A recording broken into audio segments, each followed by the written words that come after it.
अब मैं जो टॉपिक शुरू कर रहा हूँ चोल प्रशासन, और यहाँ से प्रश्न आएगा, क्योंकि चोल पढ़ना है तो चोल प्रशासन ही पढ़ना है। लेकिन इसको थोड़ा यूँ समझ लें, हम जब भी किसी का प्रशासन पढ़ते हैं हम उसे 3 भागों में बांटते हैं, केंद्रीय शासन, प्रांतीय शासन, स्थानीय शासन।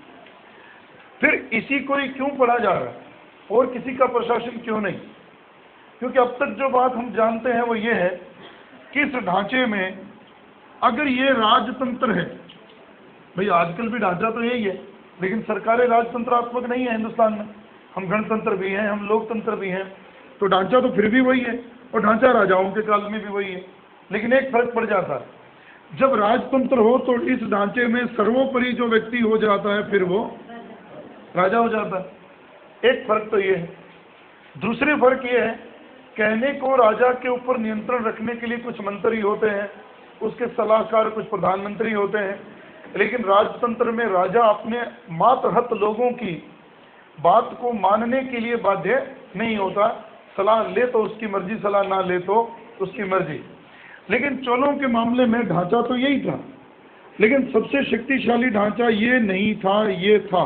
लेकिन एक फर्क है, अगर मैं कहूँ सबसे शक्तिशाली ये था तो ये तो गलत नहीं है, शक्तिशाली तो यही था। लेकिन अब आप एक शब्द पढ़ते हो आज के प्रशासन में, व्यवस्थापिका, कार्यपालिका, न्यायपालिका, इससे समझ आएगी बात। अगर मैं कहूँ व्यवस्थापिका की सारी शक्तियों का मालिक तो भाई नियम तो यही बनाएगा, घोषणाएं तो यही करेगा, लेकिन अगर कार्यपालिका की शक्तियां इसके मंत्रियों की बजाय जो जहां थी वो यहां थी, और वो कुछ ये कैसे हो? कार्यपालिका से मतलब क्या?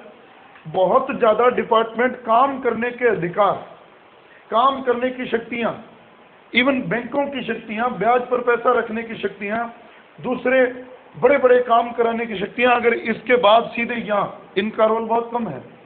इसीलिए आप कभी देखना, आप जब अपना इतिहास पढ़ते हो, चोलों का प्रशासन पढ़ते हो, तो सीधे यहाँ से यहाँ पहुँचते हुए इस पर बहुत कम बात की हुई है, इसके ऊपर बहुत कम ही आपको उल्लेख मिलेगा कहीं।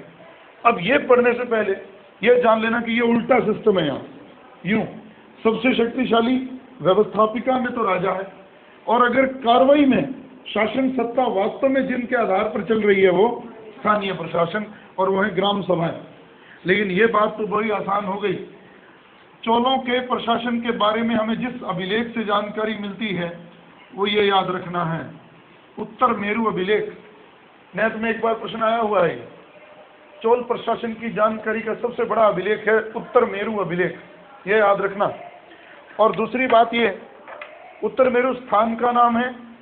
अब एक ढांचा बना रहा हूँ, बहुत थोड़ा मुश्किल जरूर है। सर्वोपरि तो हो गया राजा, और एक चीज याद रखना, यहाँ किसी भी मंत्री परिषद का उल्लेख नहीं है, ये ध्यान रखना। आमतौर पर आज तक हम क्या पढ़ के है, राजा, और राजा को सलाह देने के लिए एक मंत्रिमंडल, कुछ 10, 20, 100, लेकिन यहाँ सीधे राजा के बाद मंत्री नहीं, काम करने वाले अधिकारी तंत्र हैं। कहीं खैर किसी ने उसको मंत्री कहा है, मंत्रिमंडल नहीं। स्पेशली 2 तरह के अधिकारी हैं वो, एक को तो आप कहोगे पहले उच्च अधिकारी, और एक को आप कहोगे निम्न। निम्न का मतलब ये नहीं कि बिल्कुल ही 0 पे, सिर्फ इनसे नीचे। लेकिन एक बड़ी मजेदार बात, ये इनके प्रति उत्तरदायी नहीं है, सीधे उत्तरदायी किनके प्रति है, इसलिए ये थोड़ा ध्यान रखना, पावर ऑफ बैलेंस। इनका जो नाम है ये आपको याद रखना है, पेरुंदनम, और इनका नाम है शिरुंदनम।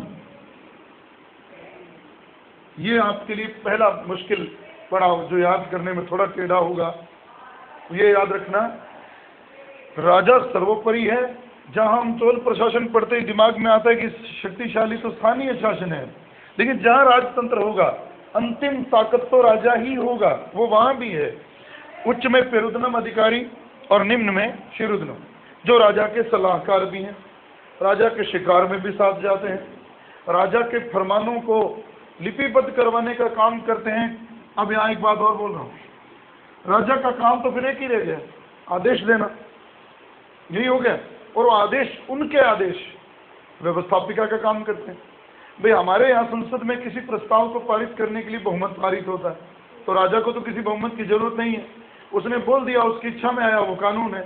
तो राजा के आदेश कानून हुए, और वो कानून की शक्ल कब लेंगे? जब वो क्या कर दिए जाएंगे? लिख दिए जाएंगे। यही करोगे। और राजा के आदेशों को इनके बाद जो लिखने का काम करेगा, जो अधिकारियों से लिपिबद्ध करेगा, उसे नाम दिया गया उडन कूटम। ये नाम याद रखना। 3 अधिकारी हुए हमारे पास, पेरुदनम, शिरुदनम। यही गड़बड़ होती है, हम इसको यहाँ रख बैठते हैं, इसको यहाँ रख बैठते हैं।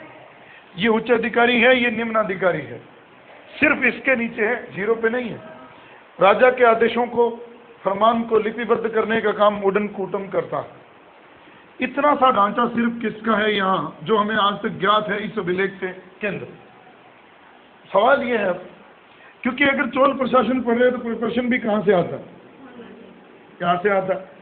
अब इनका विभाजन, और ये बहुत बार पेपर में आया। जैसे आपको थोड़ा आसान करूं, अगर आपने ऋग्वेदिक काल पढ़ा हो, चाहे मैंने अभी क्लास में नहीं बताया आपको, जिन लोगों ने अपने हिसाब से भी पढ़ा है, एक चीज पढ़ते हो सारा कुछ एक तरफ रख दे और एक विभाजन पूछ ले। सबसे पहले परिवार, गांव, फिर क्या आता है? विश्व, फिर जन, और फिर राष्ट्र। तो ये विभाजन भी तो पता हो। यही विभाजन यहाँ पूछा जाता है। वो विभाजन क्या है? सबसे पहले तो है राज्य, जो सर्वोपरि कौन है वहां? पूरा राज्य, सारे प्रांतों को मिलाकर। राज्य के बाद आते हैं प्रांत, और प्रांतों को कहा जाता था, या एक शब्द और लगा दो, मंडलम या मंडल। 2 बातें हो गई।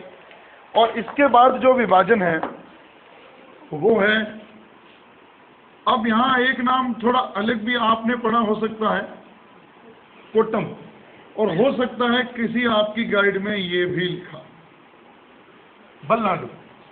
क्यों? जिले को कहा जाता था।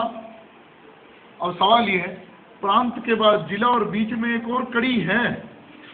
ये कड़ी क्या कहोगे इसे? संभाग।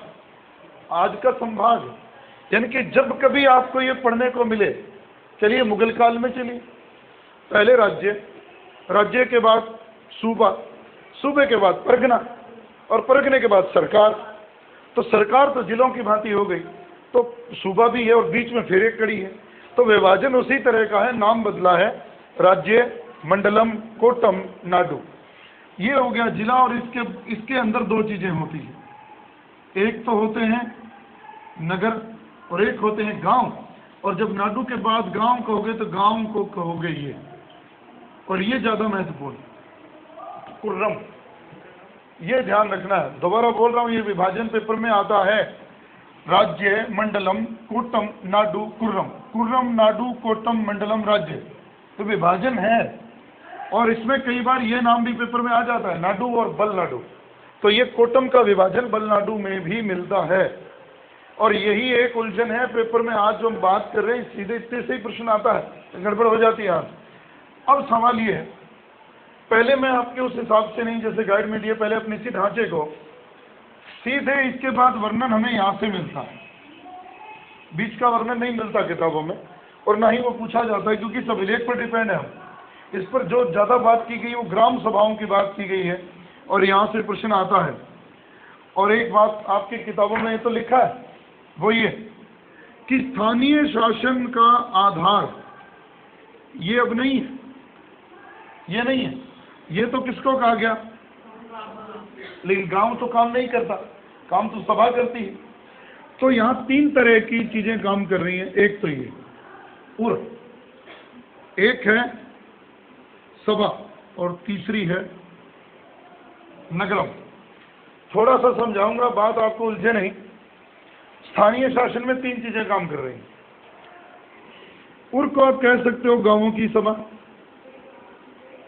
जितना भी आपके दिमाग में आता है। इसको भी आप कह सकते हो। फिर ये 2 क्यों? सवाल तो फिर ये 2 क्यों? इसका तो सीधा सा उत्तर है नगर की सभा। अब बात ये है, पहले ये जान लें कि ये विभाजन भी दिया किसने है। ये विभाजन भी प्रोफेसर नीलकंठ शास्त्री ने दिया है, जो मान्य है, आज तक इतिहास में पढ़ा जाता है।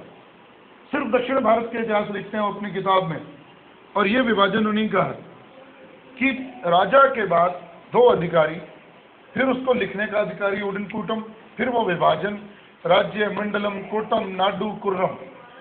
कुर्रम में या अलग अलग कुर्रम में, अलग अलग गांवों में ये चीजें काम करती। फिर सवाल ये है, जब ये भी गांवों में थी तो फिर ये भी गांवों में कैसे? 2 क्यों? इसको तो चलो छोड़ ही दो, ये तो नगर है, अलग दिख रहा है। ये तो थे सामान्य गांव, हर गांव में सभा होगी। ये वो गांव हैं जिनको आप ये नाम लिख सकते हो, ये नाम लिख सकते हो, ये नाम पेपर में ये भी आते हैं। क्या लिखा मैंने? अग्रहा, ब्रह्मादेय, चतुर्वेदी, मंगलम। इन तीनों शब्दों का अर्थ एक ही है। आपसे पेपर में यूं पूछ लिया जाए, सभा दक्षिण भारत में चोल साम्राज्य में सभा निम्नलिखित में से कहां होती थी? इन तीनों में कोई नाम आ जाए। ये गांव हैं क्या? ये वो गांव हैं जो ब्राह्मणों को दान में दिए गए हैं, जिनसे टैक्स नहीं वसूला जाता, और वहां का प्रशासन देखने के लिए उन्हीं ब्राह्मणों को छोड़ दिया जाता है कि आप अपनी व्यवस्था करें। लेकिन ये भी ध्यान रहे, व्यवस्था वो करेंगे, टैक्स राज्य को ना दें, लेकिन व्यवस्था इसके जैसी ही होगी, वो बदलेंगे नहीं उस व्यवस्था को। निर्वाचन वैसे ही होगा, काम वैसे ही होगा, लेकिन उनका उत्तरदायित्व तो टैक्स जमा कराने का राजा के प्रति नहीं रहेगा। लेकिन ध्यान रहे, अब तक हमने केवल एक बात पढ़ी है, ये भूमियां वो हैं जो ब्राह्मणों को दान में दी गई। अगर ब्राह्मण कोई गुनाह करें तो ये भूमियां वापस भी छीनी जा सकती हैं, ये दंड के रूप में भूमि वापस भी ली जा सकती है। लेकिन आमतौर पर ब्राह्मणों का स्थान ऊंचा था। लेकिन ध्यान रहे, दक्षिण भारत के ब्राह्मण मांसाहारी भी होते थे। ये बात सिर्फ समाज नहीं लिखा, हमारे सिलेबस में है नहीं, वरना उसमें बात है सर्वोपरि तो ब्राह्मण ही है, चेटी शेठी जिसे आप पढ़ते हो महाजन। लेकिन बीच में ब्राह्मणों के साथ एक बात और है कि यहाँ का ब्राह्मण मांसाहारी भी था, इसलिए वो बात तो वहाँ। लेकिन सभा जिन लोगों को दान में दी गई वो उन गांव वो हैं, अग्रहार भी कहते थे दान में दी गई भूमि को। ब्राह्मणों को दी गई ब्रह्मादेय भी कहलाती थी। और ये पेपर में आता रहा ज्यादातर, चतुर्वेदी, मंगलम। ये 3 तरह के गांवों में जो स्थानीय चेंज काम करेगी, जो संस्था काम करेगी, वो सभा होगी, और नगरों में तो नगर रहेंगे। ढांचा एक का पढ़ लो, तीनों का सेम रहेगा। कैसे वहां निर्वाचन होता था, क्या होता था, आज के साथ तुलना करो। यहां से प्रश्न आएगा, उस ढांचे से नहीं आएगा, यहां से आएगा, क्योंकि इसी वजह से तो उसने उसे सिलेबस में रखा है। ध्यान रखना, पिछली बार जिन्ना से एक प्रश्न आया था, मोहम्मद अली जिन्ना से, हमारा गलत हुआ। लेकिन मैं एक बात कहता हूँ, अगर थोड़ा दिमाग लड़ाते, सिलेबस को ही पढ़ा होता ढंग से तो उत्तर सही होता, क्योंकि उसने रखा है ना मोहम्मद अली जिन्ना और भारत का विभाजन। जब उस लाइन से प्रश्न आएगा तो फिर प्रश्न किसका होगा? जिन्ना का होगा, पर गलत हो गया। तो ये बात थोड़ा ध्यान रखने की है कि अगर उसने सिलेबस में स्पेशली अगर लिखा है एडमिनिस्ट्रेशन, तो ना तो चालुक्यों का पूछ रहा है, ना वो पल्लवों का पूछ रहा है, वो चोलों का ही पूछ रहा है, और वो बात स्पेशली इनसे कर रहा है। तो गांव का शासन चलाने के लिए प्रोफेसर नीलकंठ शास्त्री के अनुसार 3 संस्थाएं थी, उर, सभा, नगरम। उर आम गांव में, सभा इन गांवों में, और नगरों में नगरम। अब इसका ढांचा एक साथ और वो तीनों पे लागू कर देना। वो कुछ यूं है कि देखो, पूरे गांव को, गांव बड़ा हो गांव छोटा हो, 30 वार्डों में 30 भागों में बांटा जाएगा। आज से ले नगर पालिका के चुनाव होते हैं तो वार्ड पार्षद जो चुने जाते हैं, क्या पूरे शहर का पहले विभाजन नहीं कर दिया जाता छोटे छोटे एरिया में? फिर वो पार्षद मिलकर किसको चुनते हैं? चेयरमैन को। लेकिन ये सिस्टम हमारे यहाँ नहीं लागू होगा, थोड़ा बहुत सिमिलर है। 30 वार्डों में पूरे गांव को बांटा गया, तो लोग भी कितने चुने जाएंगे? सीधी सी बात है। लेकिन सबसे पहली बात, ये जो लोग चुने जाएंगे चुनाव में खड़े होंगे, आज की तरह कोई पर्चे नहीं छपवाएंगे, आज की तरह कोई प्रचार भी नहीं करेंगे। एक बड़ा व्यवस्थित काम था। ये लोग कौन होंगे जो इस चुनाव में लड़ेंगे? ध्यान रहे, जिनके पास 1/4 वेली, वेली क्या है? भूमि की नाप, आप कह सकते हो बीघा, एकड़, उस तरह से भूमि को नापने की एक इकाई। 1/4 वेली भूमि, 1.5 एकड़ भूमि नहीं है वो। सीधा उत्तर, ये आंकड़ा याद रखना, 1/4 वेली भूमि हो, इतनी भूमि का वो मालिक हो, टैक्स अदा करता हो, खुद का घर हो। ये भी ध्यान रखना, खुद का स्थायी आवास हो, 35 से लेकर 70 साल के बीच में उसकी आयु हो। नहीं पढ़ते, राष्ट्रपति का चुनाव होना हो तो कितनी आयु है? 35 है। और अगर एक लोकसभा का सांसद होने के लिए कितनी है? 25। और प्रधानमंत्री होने के लिए 25। तो आगे दिवालिया ना हो, लाभ के पद पर ना हो। लेकिन ध्यान रहे, कोई भी मंत्री पद लाभ का पद नहीं होता, ये भी एक बड़ी बात है। कमा वो वहां से भी रहा, वेतन ले रहा है, लेकिन वो लाभ का पद नहीं है।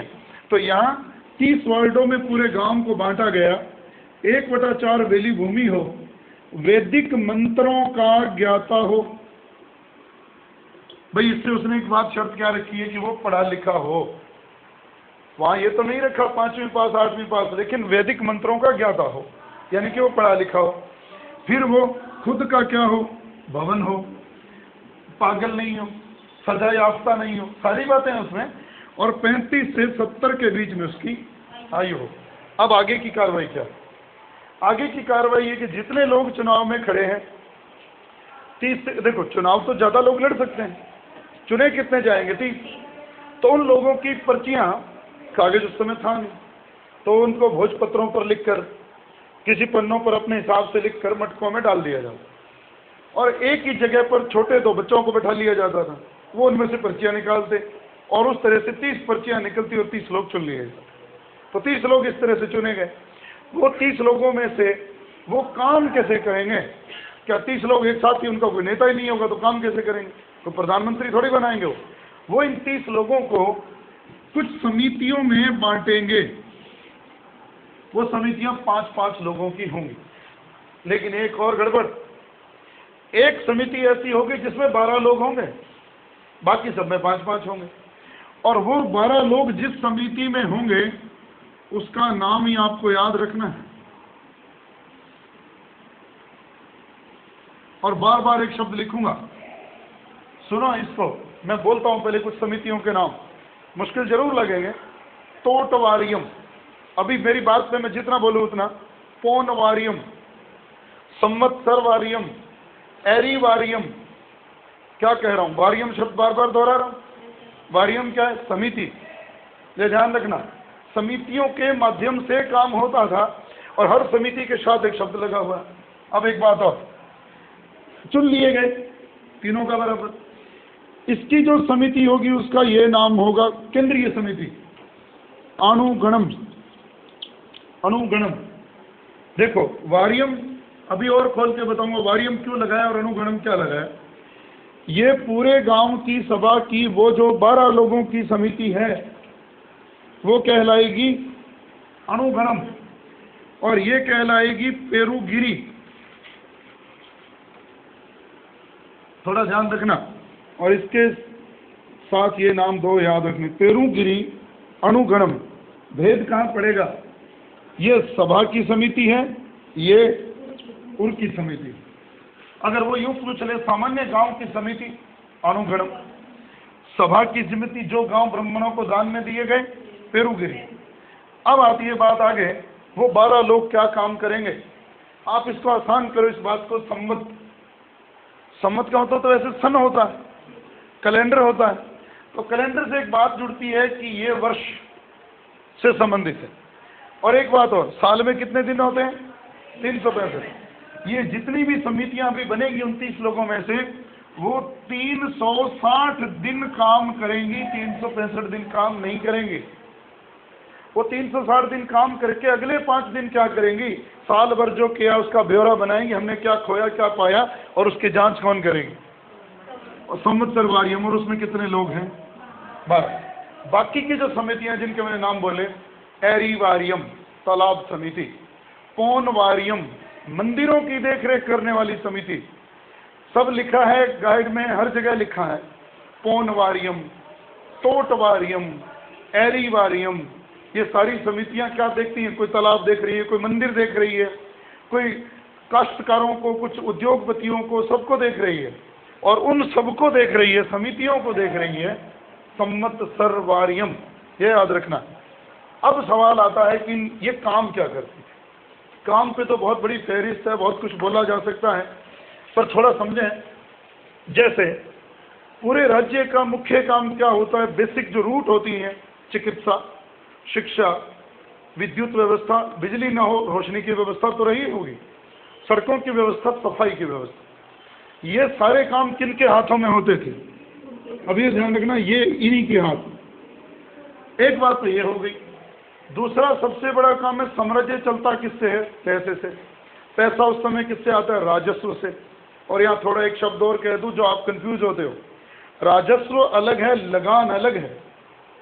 लगान तो किसी भी चीज का जुर्माना, टैक्स कोई भी हो सकता है, इनकम टैक्स, सेल टैक्स। लेकिन राजस्व से क्या मतलब है मेरा? सिर्फ भूमि से उत्पादन जो किया, कृषि जो पैदा की, उसका हिस्सा, जो कि 1/3 होता था चोल काल में, जो 1/3 होता था।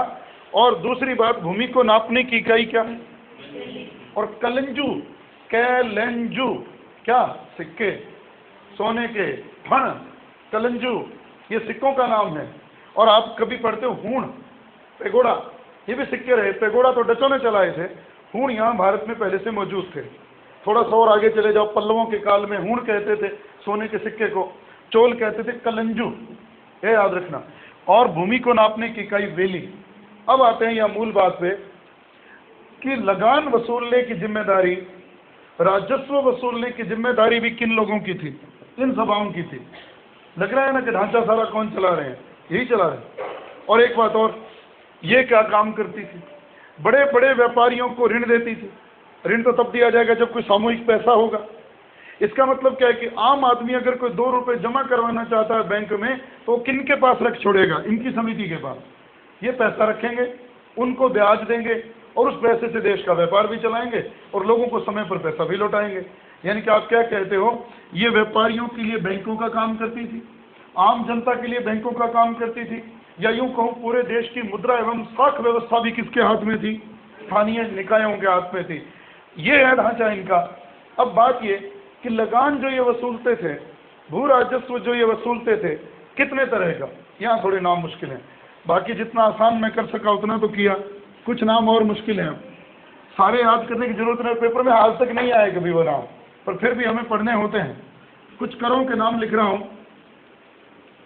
सबसे पहले तो एक शब्द ये आयाम, और इसी का मतलब होता है लगान, क्या याद रखें। और अब बात ये, सॉरी, आयाम का मतलब होता है राजस्व, और इस शब्द का मतलब है कडिमे, इसका मतलब होता है लगान। ये हो गया। एक शब्द ये लिख रहा हूं पेवरी। पेवरी का मतलब होता है, जिसको आप पढ़ के आए हो, तेल घानियों पर कर। ये हो गया। और एक शब्द मैं मुख्य लिख रहा हूं, आप जहां उलझ नहीं, पाडी कावल कूली। शब्द थोड़ा मुश्किल, पर यह है इसका बहुत बड़ा उत्तर। पूरे गांव की सुरक्षा के लिए लिया गया टैक्स, गांव की सुरक्षा का कर, पाडी कावल कूली। शब्द थोड़े मुश्किल हैं, पेवरी, कडिमे, आयाम। और एक लिया जाता था वृक्षों पर टैक्स, जिसको आप कहते हो वृक्ष कर, जिसको मतलब है ये मरमजाडी, ये कर है वृक्षों के ऊपर कर, थोड़ा जरूर मुश्किल है। एक कर और है मगन में। मगन में है धातुओं का काम करने वाले लोगों पर कर, धातुओं के कार्मिकों पर कर। इतने ही याद कर लें, बहुत रहेंगे, एक मुश्किल शब्द यही है। और वैसे तो 2-3 और हैं, पर इतने याद करें पहले, तो वही ज्यादा है। हाँ जी, धातुओं पर, मगन में धातुओं के कार्मिकों पर, जो धातु का काम करते हैं उन लोगों पर टैक्स। आयाम, कडिमे, पेवरी, पाडी कावल कूली, मगन में, मरमजाडी, वृक्ष कर। इसमें अभी ये भी आता है फीमेल पशुओं पर कर, मेल पशुओं पर कर, वो अलग अलग लगते थे। लेकिन मूल जो पेपर में बात आती है, ये 2 शब्द बहुत महत्वपूर्ण, कडिमे और आयाम। एक कडिमे है, एक कदमे है। ये सुपारी पर कर भी लगता है, सुपारी के बागानों पर। तो ये मिलते जुलते से शब्द हैं, इसलिए मैंने लिखा नहीं। ये ढांचा आपको रटना है, यहां मैं आकर कुछ नहीं कर सकता, ये रट्टा मारना। अब सवाल ये आता है कि चोलों की सेना कैसी थी? इसी पे बात आती। राजस्व हुआ, ग्राम सभाओं का ढांचा हुआ, सेना कैसी थी, और यहाँ मुश्किल नहीं है बात, वो पेपर में नहीं आएगी, बहुत ही कम चांस 1%, पर फिर भी एक ढांचा पढ़ लें। किस तरह के सैनिक थे, पहले तो हिंदी में ही पढ़ लें। पैदल, हाथी, और एक है घुड़सवार, और एक रही चोलों की, तो बहुत प्रसिद्ध रही, नौसैनिक बेड़ा चोलों का बहुत प्रसिद्ध है। लेकिन एक नाम और याद रखना, राजराज प्रथम और कोलोतुंग प्रथम, दोनों ने भूमि की नाप करवाई। और कोलोतुंग प्रथम को तो शुंगम तविर्त चोल भी कहते हैं, कल बात की थी, करों को हटाने वाला शुंगम तविर्त चोल, कोलोतुंग प्रथम। मैं साहित्य की भी बात साथ ही करे जा रहा हूं। कोलोतुंग प्रथम के काल में एक लेखक हुआ जय गोंदार, रखना होगा, जय गोंदार, जिसने एक किताब लिखी कलिंग तुपर्णी। अब ये रखने, कलिंग तुपर्णी ने लिखी कोलोतुंग के काल में, कलिंग तुपर्णी किताब जय गोंदार ने। फिर एक कोलोतुंग और हुआ, तृतीय, जय गोंदार, ये है वो किताब, जय गोंदार ने लिखी कलिंग तुपर्णी। और एक लेखक और कोलोतुंग थर्ड के काल में हुआ, कंबन, और ये पेपर में आता है। कंबन ने लिखी है रामायण, तमिल रामायण, और वो तुलसीदास की रामायण से मैच करती है। आपको कभी टीवी में आपने देखी हो रामानंद सागर की रामायण, तो हम टीवी के सीरियल पे तो ध्यान देते हैं, शुरू में रामानंद सागर कुछ बोलते भी हैं कि मैंने इस सीरियल को बनाने में देश में जितनी भी रामायणें प्रचलित हैं उन सबको सार को रखा है। तो उसमें वो नाम लेते हैं कंबन का, तमिल रामायण का नाम भी लेते हैं, जो तमिल के लोगों की बाइबल की तरह जानी जाती है। जैसे ये रामचरितमानस है ना, लाखों करोड़ों हिंदुओं की बाइबल कहलाता है, डॉक्टर ग्रियर्सन, स्मिथ और ग्रियर्सन ने जो बात कही है, उसी तरह से कंबन की रामायण, तमिल महाकाव्य कहलाता है, और वो कोलोतुंग प्रथम नहीं, कोलोतुंग थर्ड के काल में है। ये दो बातें आपको याद रखनी। साहित्य में भी जो लिखा गया, लिखा और भी गया, तिरुप्त देवर का जीवक चिंतामणि, पुलगोदी का नलवेम, तोलामोली का शूलपाणी, किताबें बहुत लिखी हैं, पर ये आपको रटनी होंगी।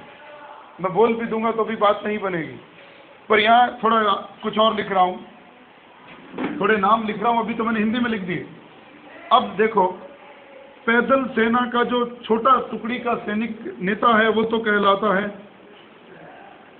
और इसके ऊपर जो महासेनापति है वो कहलाता है महादंडनायक। यहाँ तो बात आसान है। हस्ती सेना को कहा जाता था कुंजिर मल्लिर। अभी हाथियों की सेना का नाम हो गया, घोड़ों की सेना का नाम और भी मुश्किल है।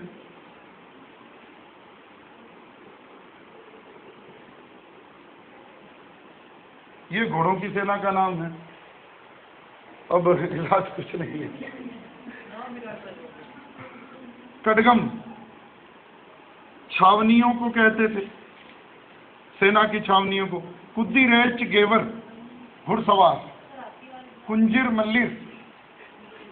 मल्लिर हस्ती सेना, और पैदल, इसमें एक और नाम आता है, पैदलों को कहते थे केकोलार। धनुष बाण चलाने वाले का भी एक नाम और है, वो ये है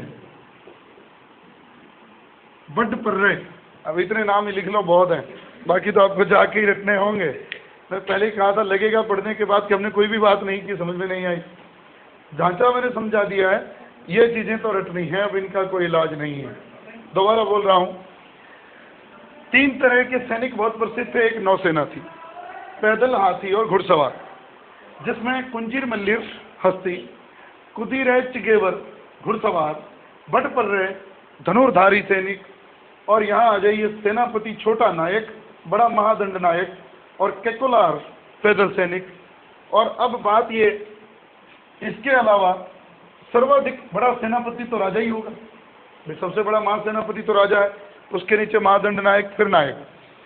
अब वापिस ये 2-3 नाम जो बोले थे, कोलोतुंग प्रथम जय गोंदार, कलिंग तुपर्णी, कोलोतुंग तृतीय कंबन, ये पेपर में आता है, तमिल रामायण। और यहाँ से एक बात और, चोल किसके भक्त थे? शिव के। चोलों ने जिस भाषा को प्रश्रय दिया, तमिल को, ये याद रखना।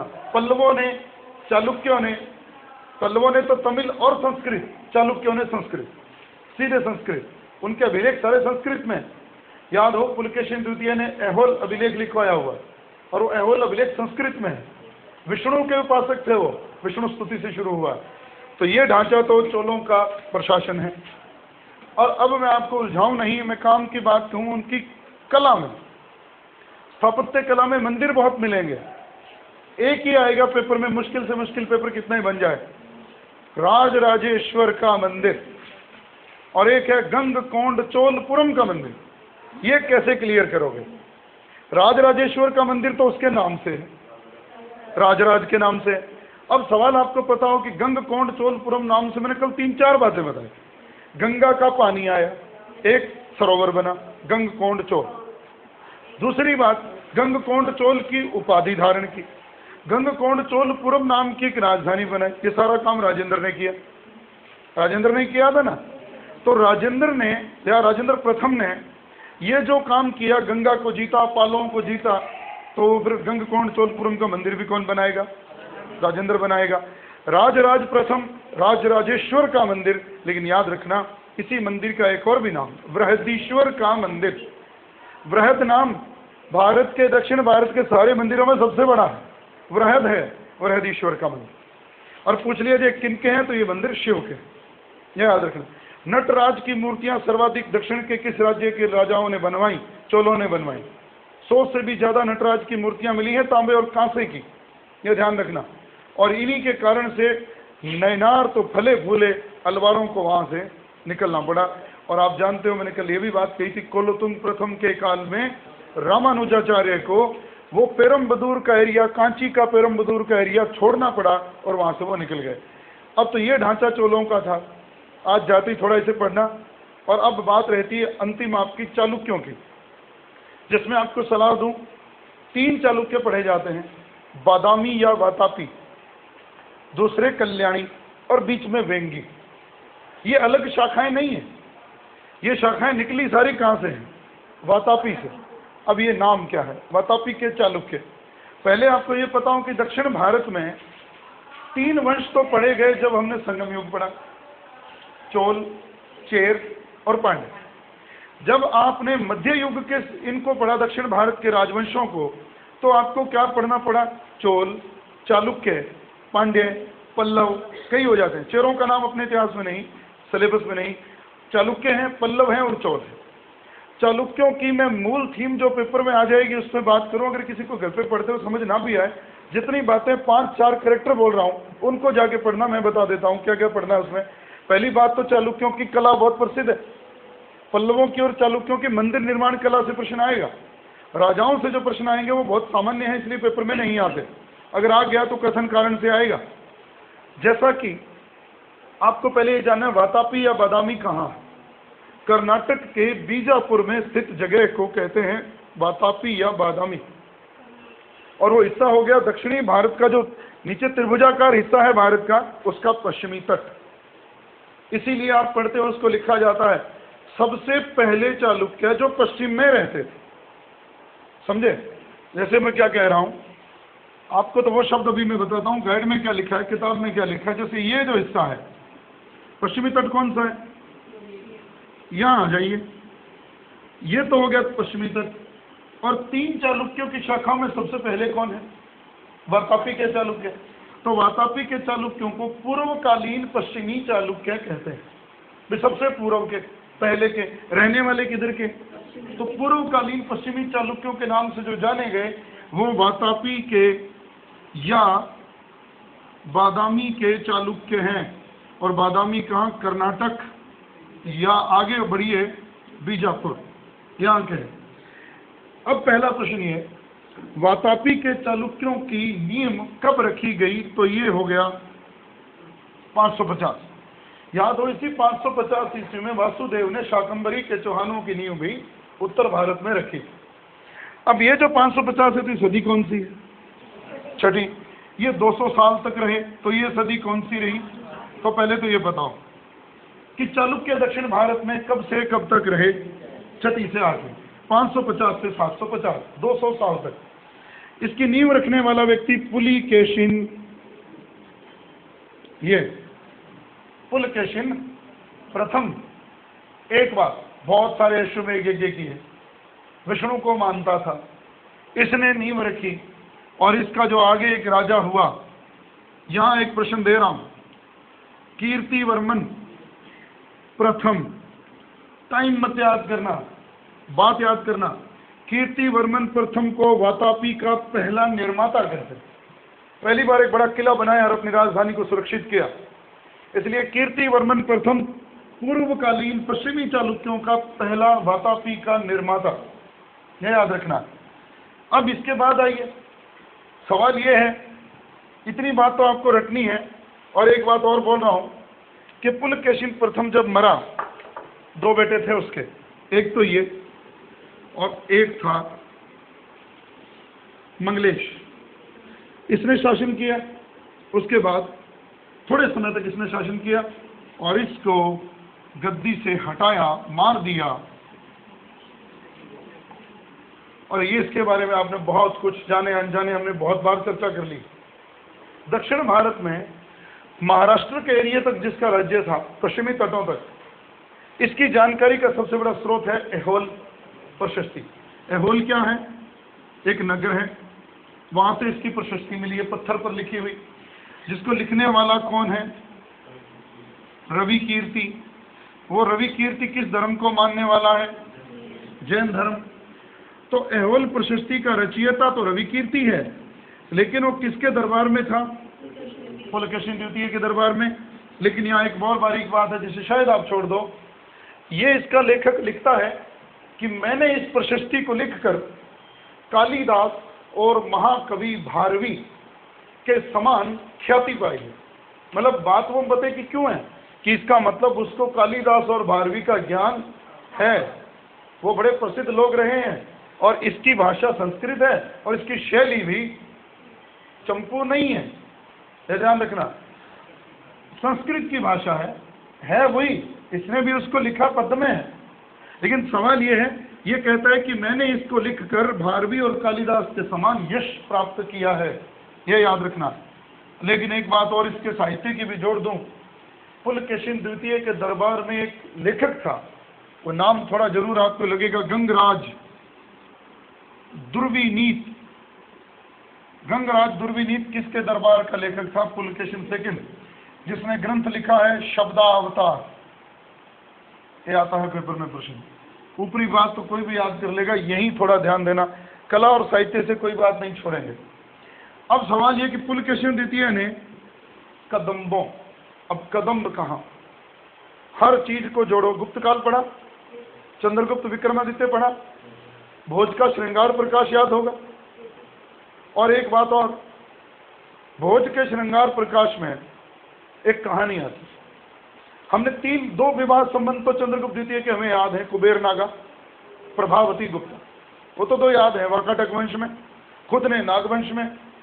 एक बार एक उल्लेख देता है भोज का श्रृंगार प्रकाश की चंद्रगुप्त द्वितीय ने अपने दरबार के नवरत्नों में से कालिदास को कदम्ब राज्य में भेजा, कुंतल देश में भेजा, कर्नाटक में भेजा, और वहां का राजा था काकुस्थवर्मन।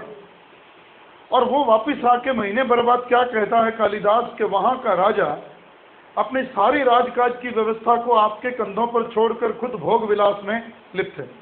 इससे उत्तर क्या निकला कि कोई ना कोई संबंध चालुक्यों के साथ या कर्नाटक के कुंतल वंश के साथ किनका था?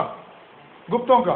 लेकिन चालुक्य तब नहीं, हमने कुंतल देश कहा, काकुस्थवर्मन का, और चालुक्यों ने आगे बढ़कर पुलकेशिन ने हर्षवर्धन को भी हराया। ये नाम तो बहुत बड़ा है। उत्तर भारत का अंतिम महान राजा, कदम्बों को भी हराया, गंगों को भी हराया। यानी कि अगर कहूं तो अपने दक्षिण भारत के छोटे मोटे सारे साम्राज्यों को इसने जीत लिया। लेकिन इसका काल जो है ये याद रखना है, 610 से 640। कहीं ये भी लिखा है, लेकिन ये सही है। पुलकेशिन द्वितीय हर्षवर्धन के साथ विवाद तो बहुत है, उसका युद्ध कब हुआ? 634 में। और इसकी पुष्टि दो चीजों से होती है, ख्रेनसांग से और एक उसकी ऐहोल प्रशस्ति से। पुलकेशिन के मरने के बाद 3 राजाओं का नाम और ले रहा हूं जो विशेष मायने नहीं रखते, जिसमें नाम आता है विजयादित्य, विक्रमादित्य, विनयादित्य। कोई खास विशेषता नहीं है। अब सवाल ये, जब ये लोग खत्म हुए, इनकी सत्ता धीरे धीरे कमजोर हुई, तो दूसरी सत्ता उठी। वो कैसे? और यहां मैंने वो नाम नहीं लिखा अभी, अब डाल रहा हूं, बिल्कुल अलग जो हमने कल पढ़ा है परसों। एक संघर्ष मैंने इसमें से छोड़ दिया है कि पल्लवों के साथ भी चालुक्यों का संघर्ष हुआ था। याद हो, महेंद्र वर्मन प्रथम हारा और कांची कोंड की उपाधि धारण करी पुलकेशिन ने, और फिर पुलकेशिन हारा नरसिंह वर्मन प्रथम से और उसने उपाधि धारण करी वातापी कोंड की। तो आखिरकार इन संघर्षों को इसने तो जारी रखा, इसके मरने के बाद उसके आगे के राजा उसको जारी रखने में कामयाब नहीं रहे और ये शाखा खत्म हुई। और अगली शाखा शुरू कहां से हुई? जब इस व्यक्ति ने महेंद्र वर्मन प्रथम को हराया था तो इसने अपने ही एक कहते हैं रिश्तेदार को, जो एरिया उसने जीता था तमिलनाडु का, विष्णुवर्धन, और उसको उसने वहां बैठा दिया और एक नई शाखा हो गई वेंगी, वेंगी के चालुक्य।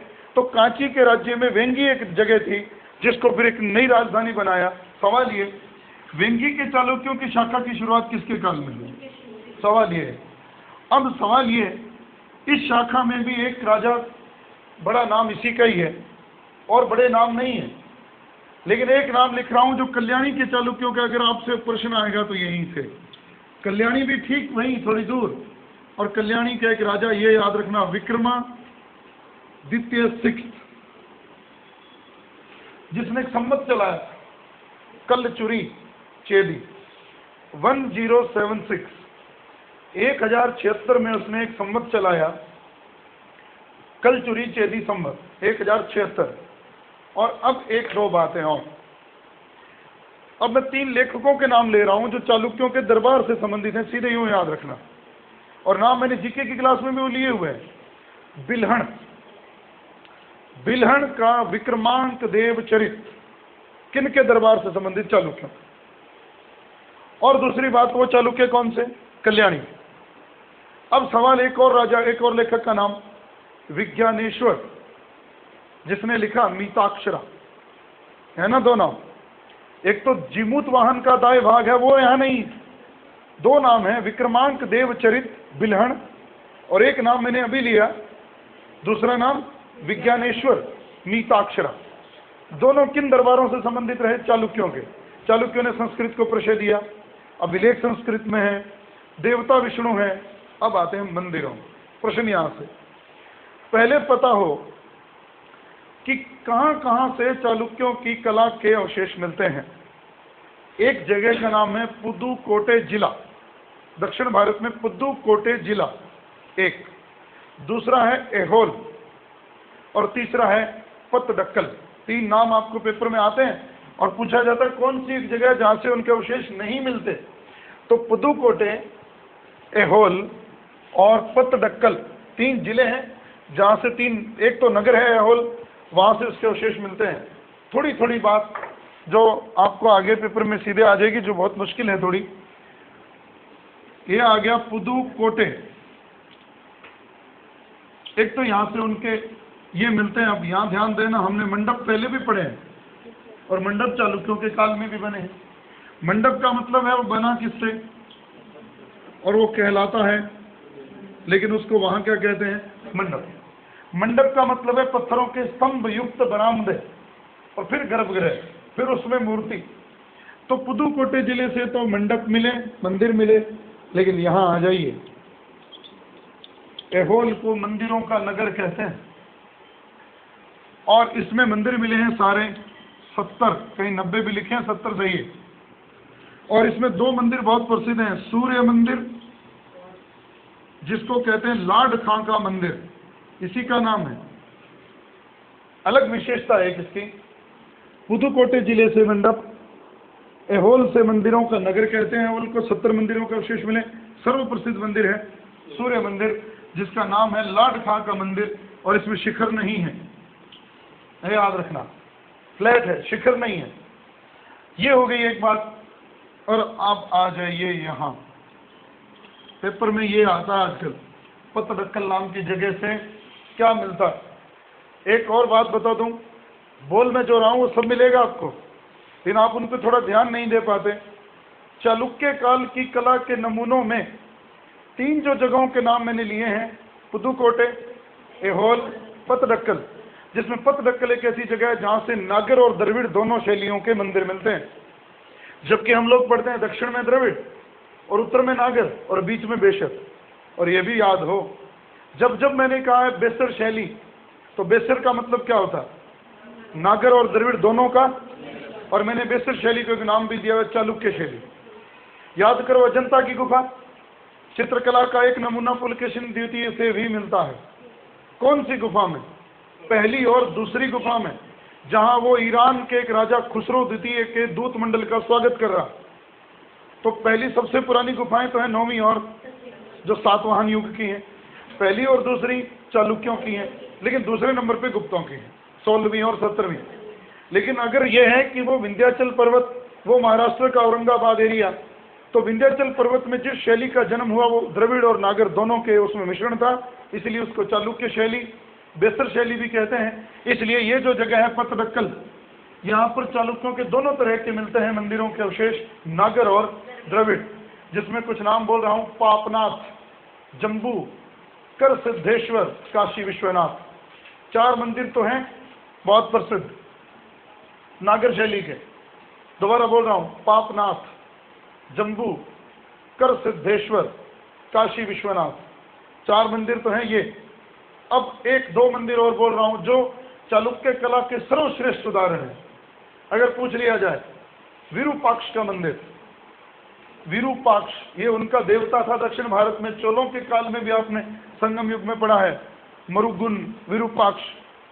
तो विरूपाक्ष का मंदिर, और एक मंदिर और लिख लो, संगमेश्वर का मंदिर।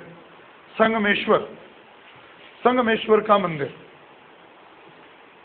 थोड़ा इसको अटैच कर लेना, हो सकता है मैं थोड़ा इसमें जरूर कंफ्यूज हो सकता हूँ कि नागर का कौन सा और द्रविड़ का कौन सा, थोड़ा वो ठीक कर लेना। लेकिन नाम यही है, पापनाथ, जम्बू, कर सिद्धेश्वर, काशी विश्वनाथ। दूसरी लाइन के जो प्रसिद्ध रहे हैं वो 2, संगमेश्वर और विरूपाक्ष का मंदिर। यहाँ से प्रश्न मिलेगा, और प्रश्न मिलेगा चालुक्यों की कला के नमूने निम्नलिखित में से कौन से स्थल से नहीं मिलते। तो उसमें क्या होता है, हर बच्चा ये तो पढ़ के जाता है, ये तो बड़ा आसान है, एहोल से मिले। लेकिन 2 जगह और हैं, पत्तडक्कल और पुदुकोटे, 3 जगह से। और पल्लव काल के कहाँ? मामल्लपुरम, महाबलीपुरम, तो ये याद रखना है। और चोल के कहाँ? तंजौर से। जिस तंजौर में ही नाम है गंगकोंड चोलपुरम, उसी का ही नाम है। वहीं पर 2 मंदिर हैं बहुत बड़े, राजराजेश्वर या बृहदीश्वर, और यह नाम है गंगकोंड चोलपुरम का मंदिर। एक राजेंद्र से जुड़ा है, एक राज से जुड़ा है, और वो सबसे विशाल भव्य मंदिर है शिव का। दक्षिण भारत की द्रविड़ कला शैली का सुंदरतम नमूना। पीछे चलिए, पल्लवों में क्या है? सप्त पैगोड़ा। रथ मंदिर कहाँ बने? पल्लवों के काल में मामल्लपुरम में, महाबलीपुरम में मिलते हैं, जिसको बसाया किसने? नरसिंह वर्मन प्रथम महामल्ल ने। इमारती मंदिर किसके काल में बने? राजसिंह शैली, जो किसको कहते हो? नरसिंह वर्मन सेकंड। और रथ मंदिरों में 7 हैं, द्रौपदी, नकुल, सहदेव, भीम, अर्जुन, गणेश, पिंडारी, जिसमें धर्मराज का रथ पिरामिड आकार का शिखर है, बहुत सर्वश्रेष्ठ है, और सबसे छोटा है द्रौपदी रथ। सप्त पैगोड़ा और द्रविड़ कला शैली के रथ मंदिरों के सबसे सुंदर नमूने वो मिलते हैं मामल्लपुरम से। और चोलों में आ जाइए, 2-3 नाम मैंने लिए नहीं, जैसे एक नाम तो सीधा सा है, चोलेश्वर का मंदिर तो बनाया विद्यालय ने। आदित्य प्रथम ने मंदिर बनाया, बाल सुब्रमण्यम का मंदिर। फिर और आ जाओगे, कोरंगनाथ का मंदिर बनवाने वाला परांतक प्रथम है। एक मंदिर उनसे जुड़ा है, पर पेपर में 2 ही आते हैं, राजराजेश्वर का मंदिर और एक हमने पढ़ा है गंगकोंड चोलपुरम का मंदिर। तो ये ढांचा था आपके इन पूरे काल का, इन वंशों का, जो आपके पढ़ने से ही सुलझेगा।